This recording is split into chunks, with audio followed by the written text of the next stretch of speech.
It's a little bit bigger than my Makita handheld palm router, but it's not as big as my porta cable that I keep underneath my outfeed table for my table saw. So if I was buying just one router today, if I had no routers and I was going to buy one, would I consider this one? This is the model XR7 by Dovaman. It runs on a 20-volt battery and uses a brushless motor. You get 6 speed settings, plus it has 8 depth settings for doing plunge routing. Plus it comes with this dust guard and 2 different collets for different size bits, which we'll get to in a little bit. Another feature that I like is this dust collector for adding a vacuum hose to it. So the dust collector port slides in right here.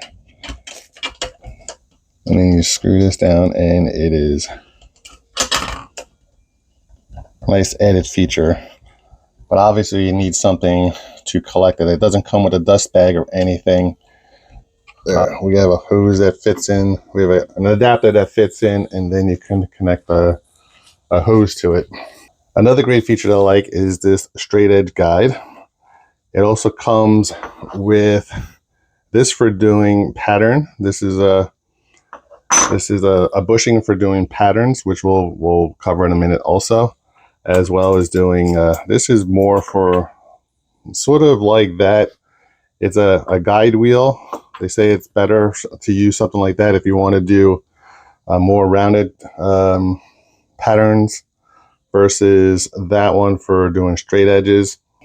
Another added feature that it turns your router into a trim router. So this just snaps on, and now you could use it as a trim router. One more thing is this is for doing circle jigs. How many times have you looked at a video online on how to create a jig for making circles? Well, now you don't have to. You can use this, and then you could use it to go around and make circles. This bushing for doing patterns, you would take these 2 screws out, and then this plate would fall right in there. It turns any bit into a pattern bit.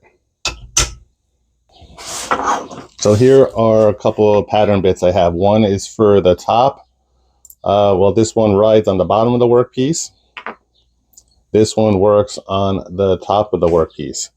So this would run along the top edge, and so this is more like a flush trim bit type thing, where this one, if the pattern that you were cutting was on the bottom, does the opposite. Or uses any straight bit into a pattern bit. So it does come with 2 collet sizes. The one that's already in there that they send in the box is the 1/4 inch, which will fit most of your traditional router bits. It comes with a 3/8 one. I don't have any 3/8 bits, so I don't know what I would use this one for. So I have these bits here that I use for making my door frames. So it's the tongue and groove for the doors inside there. So that requires a larger collet. So this is the collet for my my porta cable that's underneath my outfeed table for my table saw. So it will not fit those.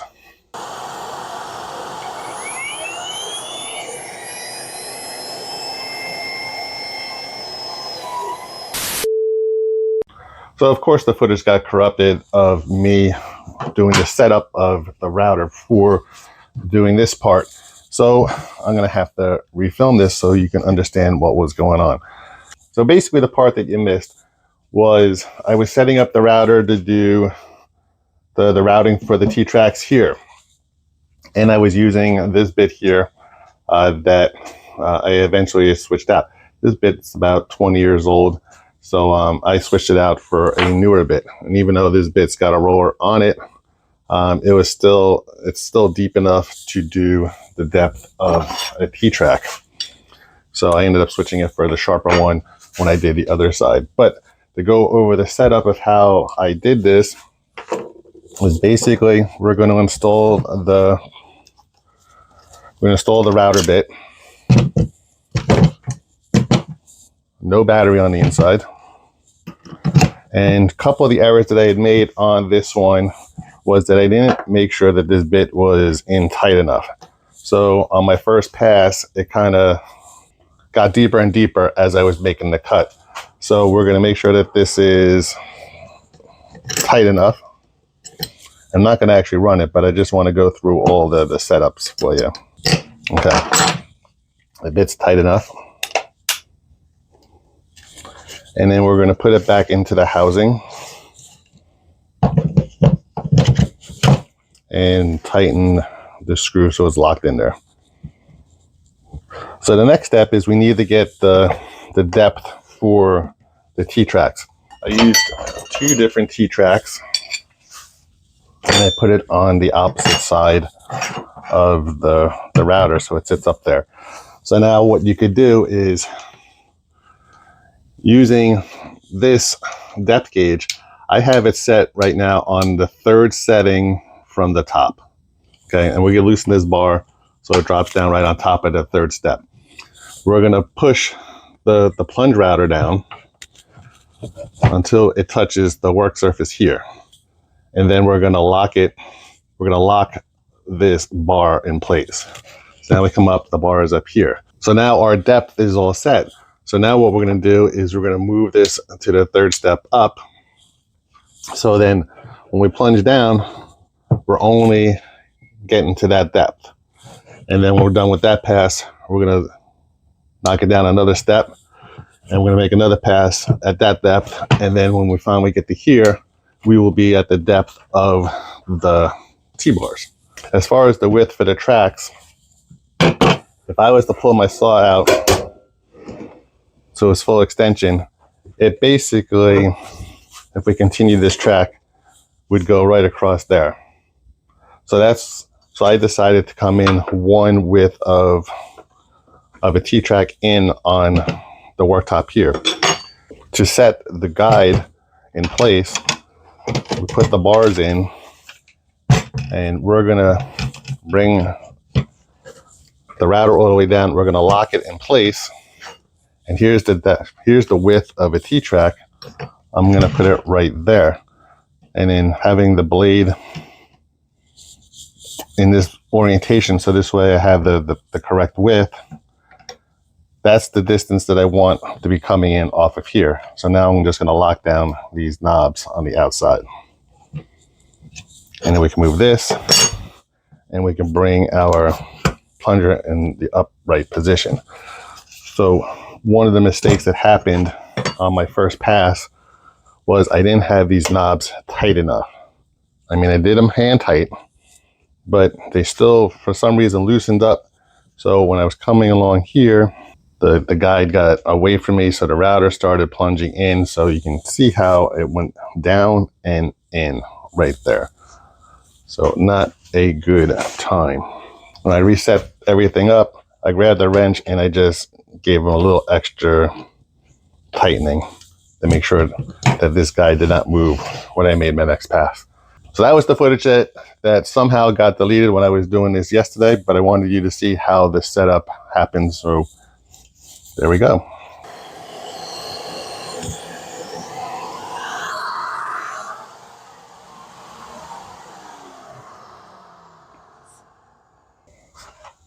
And this is exactly why I didn't want to do this, but it wasn't the router's fault. It was my fault. I'm going to lower the depth by 1 notch. I'm going to make another pass, and it should go smoothly on this next pass.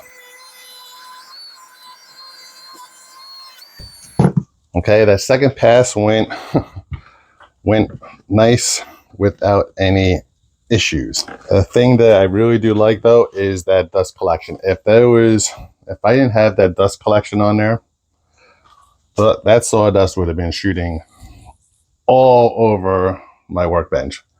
So having that sawdust collection is a very big plus. All right, so let's make our third pass.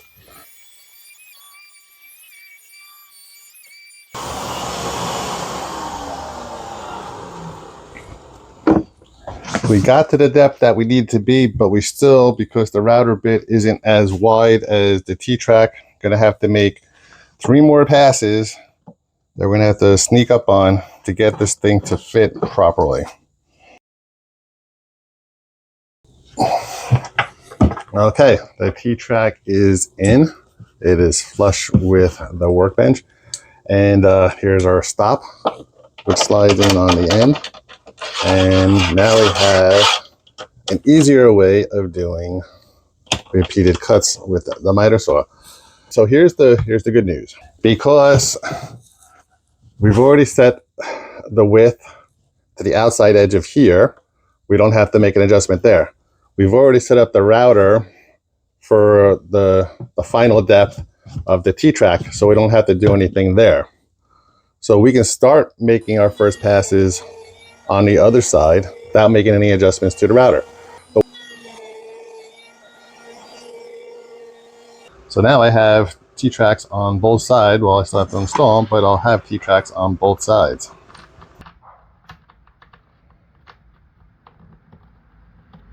So there's a demonstration. It wasn't the prettiest of demonstrations. You should always use caution when using power tools that have blades on them, especially spinning blades. Again, always use sharp blades versus dull blades. Will cause less accidents and mistakes. I could have practiced on a scrap piece of wood before doing that side and making the boo-boo, but one of the things I extremely loved about this and using this was the dust collection. I mean, this garage would have been filled with dust right now if there was no dust collection on this thing. There's nothing to vacuum up. It's like it's all as clean as it was when I first started. But let's get everything cleaned up and buttoned up first, and I will give you my final recommendation or not on this battery operated router. We went over the features of the Dovaman battery operated plunge router and comparing it to the other two routers I have in the shop. First, we'll start with the Makita that's over here. Would it replace this? Yes, in my opinion, it would replace having this one. It's dual function in terms of being a regular traditional router like this, and then having a handheld trim router when you take it out of its out of the housing. Absolutely, it would replace this. Would it replace my other router? The only reason why it wouldn't is, one, I have it dedicated as a router table, and two, it doesn't accept the 1/2-inch collet. In that respect, no, it wouldn't replace it. So if I was buying just one router today, if I had no routers and I was going to buy one, would I consider this one? I would absolutely consider this one, because it took me a while before I built a router table for that. So in regards to the Makita, yes, it would be replacing the Makita. The Makita does have an attachment for doing edge cuts like we just did over there, but this one comes with this one, which is a lot longer than the one for the Makita, so you can do you have a lot more uses out of this one than you do for the Makita. Would be another reason. The one thing it does not do, if got this during Christmas, Santa's coming to town. Santa! Oh my God! This is one of those things on Temu. It's a mini router table that you can put your router in and up and down, and you can use it as a router table, like one of the more expensive ones. I've tried to fit this one in there in the base. It doesn't fit, but it does fit my Makita. So my thought is that maybe I will build a little mini router table out of this thing that I got on Temu around Christmas time. And here it is, August, and it's still in this configuration. So that might be a project for my Makita. So definitely have a plan for that. So I'm not going to get rid of my Makita. I'll keep it too. What I do like also is the fact that this is cordless. When you're running around bigger pieces, you don't have a cord getting all tied up. But as you saw with the dust collection, the hose can get tied up.